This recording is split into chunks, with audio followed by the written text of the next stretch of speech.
Land titling act గురించి భూములన్నీ జగన్మోహన్ రెడ్డి కాజేస్తాడని మాట్లాడుతూ ఉన్నారు చంద్రబాబు నాయుడు గారు కానీ ఎన్డీఏకి సంబంధించిన వ్యక్తులు కానీ. Coming to the facts, Chandrababu Naidu గారు చెప్పినటువంటి దాంట్లో అర్థం లేదు.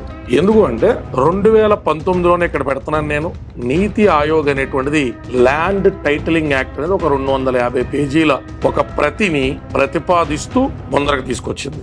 2 నుంచి 4 దశాబ్దాలుగా సుప్రీంకోర్టు ఆఫ్ ఇండియా కానించి అన్ని రాష్ట్రాల హైకోర్టుల్లోనూ అలాగే డిస్ట్రిక్ట్ కోర్టుల్లోనూ పెండింగ్ లో ఉన్న విషయం 5 ఏళ్లు పైబడి ప్రాక్టీస్ లో ఉన్నటువంటి ప్రతి న్యాయవాదికి అవగాహన ఉన్నటువంటి అంశం. ఇప్పుడు నీతి ఆయోగ్ ప్రతిపాదించినటువంటిది కేంద్రం ప్రతిపాదించి ధృవీకరించింది.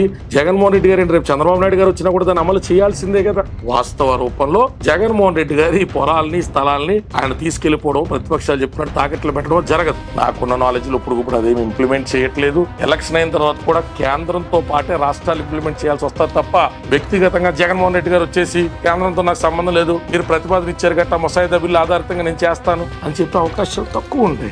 కానీ అది ప్రతిపక్షాలు చెప్తున్నంత ఆందోళనకరమైనటువంటి అంశం, ప్రతిపక్షాలు దుయ్యబడుతున్నంత అగాయిత్యం జరిగిపోయేటువంటి అంశం అయితే కాదు. It's as simple as it.